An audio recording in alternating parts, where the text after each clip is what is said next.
একটু অভয় দিলে বলি 200-র বেশি আসন পাওয়ার জন্য আপনাকে কোনো ইঞ্জিনিয়ারিং করতে হইলো কিনা।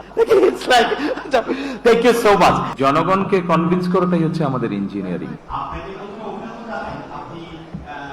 জয়লাভ করেছেন, কিন্তু একটু প্রশ্ন করি যে গত সরকার চলে যাওয়ার পর থেকে কিন্তু আপনি বলে আসছেন যে এই নির্বাচনটা খুব সহজ হবে না, যদিও নির্বাচনটা খুব সহজই হওয়ার কথা আপনার জনপ্রিয়তা, বিএনপির জনপ্রিয়তা সবকিছু মিলে।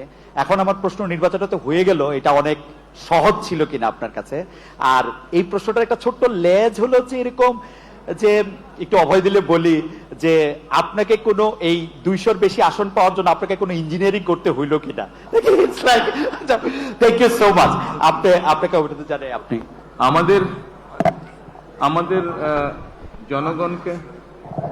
জনগণকে কনভিন্স করাটাই হচ্ছে আমাদের ইঞ্জিনিয়ারিং। জনগণকে আমাদের যে ইঞ্জিনিয়ারিংটা ছিল সেটা হচ্ছে জনগণকে আমাদের পক্ষে নিয়ে আসা, সেটাতে আলহামদুলিল্লাহ আমরা সফল হয়েছি। আর জনগণকে কনভিন্স করে একটি সুষ্ঠু সুন্দর পরিবেশ এনশিওর করাটাই ছিল আপনার প্রথম প্রশ্নের উত্তর। অর্থাৎ যেটা আপনি বলেছেন, যেটা আমি বলেছিলাম কঠিন হবে কিনা, অবশ্যই যে কোনো ভালো কাজ, ভালো গোল অ্যাচিভ করতে গেলে তো কষ্ট করতে হয়, কঠিন হবেই।